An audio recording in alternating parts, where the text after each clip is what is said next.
Tilapia মাছের এই বারবিকিউটা এতটাই মজার, যারা একবার তৈরি করা শিখে যাবে আশা করছি তারা তেলাপিয়া মাছের ফ্যান হয়ে যাবেন। হ্যালো এভরিওয়ান, আমার চ্যানেলে নতুন আরও একটা রেসিপি দেখার জন্য সবাইকে ওয়েলকাম জানাচ্ছি। আজ তৈরি করে দেখাবো তেলাপিয়া মাছের বারবিকিউ। চলুন দেখে নিই রেসিপিটা। বারবিকিউ তৈরি করার জন্য এখানে আমি 600 গ্রাম ওজনের একটা তেলাপিয়া মাছ নিয়ে সেটাকে অফ ক্যামেরায় কেটে ধুয়ে খুব ভালো করে পরিষ্কার করে নিয়েছি।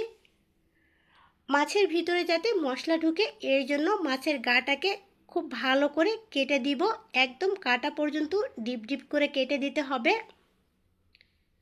স্ক্রিনে দেখেই বুঝতে পারছেন আমি কিভাবে কেটে নিচ্ছি। দুইটা সাইডে কিন্তু এভাবে করে কেটে নিতে হবে। পেটের অংশটাকেও এভাবে কেটে পেটের ভিতর থেকে ময়লাটাকে বের করে নিতে হবে। মাছের গায়ে যে অতিরিক্ত পানি আছে একটা টিস্যু পেপারের সাহায্যে পানিটাকে মুছে নিতে হবে। এবার মাছটাকে একটা সাইড করে রেখে আমি বারবিকিউ মশলাটা তৈরি করব, একদম ঘরোয়া মশলা। এখানে নিয়েছি হাফ চা চামচ পরিমাণ লাল মরিচের গুঁড়া, হাফ চা চামচ পরিমাণ ধনিয়ার গুঁড়া, 1 চা চামচ পরিমাণ জিরার গুঁড়া, নিচ্ছি হাফ চা চামচ পরিমাণ কালো গোলমরিচের গুঁড়া, নিচ্ছি স্বাদ মতো লবণ, দিয়ে দিব এখানে পিরি পিরি সস। আপনাদের কাছে পিরি পিরি সসটা না থাকলে স্কিপ করতে পারেন, তবে দিলে খুব সুন্দর একটা ফ্লেভার আসে আর টেস্টটাও অনেক বেশি আসে।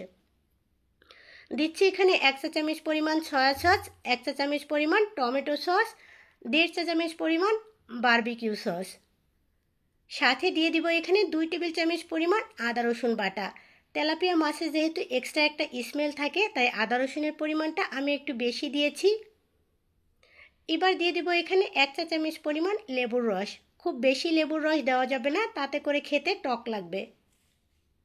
মশলাগুলোকে খুব ভালো করে মিশিয়ে নিব। আমি এখানে 600 গ্রামের ওজনের মাছ, সেই অনুপাতে মশলা নিয়েছি। আপনাদের মাছটা ছোট বা বড় হলে মশলার পরিমাণটা বাড়িয়ে বা কমিয়ে নিতে হবে। মশলাগুলোকে মাখানো হয়ে গেলে এবার মাছের গায়ে অল্প অল্প করে মশলা দিব আর মাছটাকে খুব ভালো করে মেখে নিব। মাছের গায়ে যে কাটা কাটা অংশটা আছে আঙুল দিয়ে দিয়ে এভাবে করে মশলা ঢুকিয়ে দিতে হবে। মাছটাকে উল্টিয়ে পাল্টিয়ে দুইটা সাইডে কিন্তু এভাবে করে মেখে নিতে হবে। মাছটা যত ভালো মাখানো হবে আপনার মাছের টেস্টটা ততটাই বেশি ভালো হবে। মাছের পেটের অংশটাকেও কিন্তু আঙুল ঢুকিয়ে ঢুকিয়ে এভাবে করে মশলা দিয়ে দিতে হবে। এবার মাছটাকে আমি ঢেকে রাখবো 1 ঘন্টার জন্য। তবে আপনাদের হাতে সময় না থাকলে 30 মিনিটের জন্য হলেও এভাবে ঢেকে রাখতে হবে। 1 ঘন্টা পরে আমি ঢাকনাটাকে খুলে নিচ্ছি আর মাছটা থেকে কিন্তু অনেক সুন্দর একটা স্মেল আসছে। এবার এখানে কিছুটা পরিমাণ অলিভ অয়েল দিয়ে মাছটাকে আরও কিছুটা সময় আমি একটু মেখে নিব। আপনাদের কাছে অলিভ অয়েলটা না থাকলে এখানে সরিষার তেলটাও ইউজ করতে পারবেন। এবার মাছের গায়ে যে অতিরিক্ত মশলাটা থাকে সেই মশলাটাকে আমি সরিয়ে নিব আর মশলাটা পরে আস্তে আস্তে করে মাছের উপরে ব্যবহার করতে হবে। চুলায় বড় সাইজের একটা প্যান দিয়ে তাতে দিয়ে দিয়েছি কিছুটা পরিমাণ রান্নার রেগুলার তেল আর কিছুটা পরিমাণ অলিভ অয়েল। তেলটা গরম হলেই কিন্তু মাছটা দিতে হবে। তেলটা অবশ্যই ভালো করে গরম করে নেবেন, না হলে মাছটা কিন্তু নিচে থেকে লেগে যাবে। মাছের গায়ে যে অতিরিক্ত মশলাটা ছিল আমি কিন্তু উপরে কিছুটা অলরেডি দিয়ে দিয়েছি। অপেক্ষা করবেন মিনিমাম 10 থেকে 15 মিনিট। চুলার আঁচটা থাকবে মিডিয়াম টু লো হিটে। একটা সাইড ঠিক এভাবে ব্রাউন কালার হয়ে গেলেই এটাকে উল্টিয়ে দিতে হবে। ওই সাইডটাকে কিন্তু অতিরিক্ত যে মশলাটা আছে সেই মশলাটা এভাবে করে লাগিয়ে দিতে হবে। আপনি মশলাটা দিয়ে 2-3 বার করে উল্টিয়ে পাল্টিয়ে কিন্তু মাছটাকে আপনার ফ্রাই করে নিতে হবে। আর এখানে যে অতিরিক্ত তেলটা আছে এটাকে উপর থেকে অল্প অল্প করে দিয়ে দিবেন। যেহেতু বড় মাছ এটা ফ্রাই হতে সময় লাগবে। এটা যত বেশি উল্টিয়ে পাল্টিয়ে ভেজে নেবেন আপনার মাছটা খেতে তত বেশি টেস্টি হবে। মাছটা কিন্তু অবশ্যই 2টা স্পুনের সাহায্যে উল্টিয়ে নেবেন। একটা স্পুনের সাহায্যে উল্টাতে গেলে কিন্তু মাছটা ভেঙে যাবে।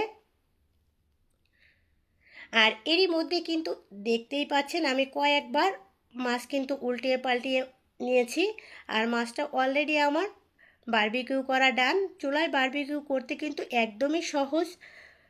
মাছটা অলরেডি বারবিকিউ আমার হয়ে গিয়েছে। এবার মাছটাকে আমি একটু ডেকোরেশন করে নিব।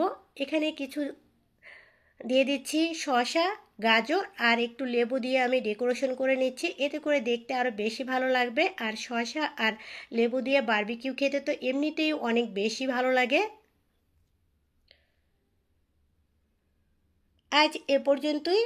কেমন লেগেছে বারবিকিউ রেসিপি অবশ্যই কমেন্টের মাধ্যমে জানাবেন। ভিডিওটা ভালো লাগলে একটা লাইক দিয়ে ছোট্ট চ্যানেলটার পাশেই থাকবেন।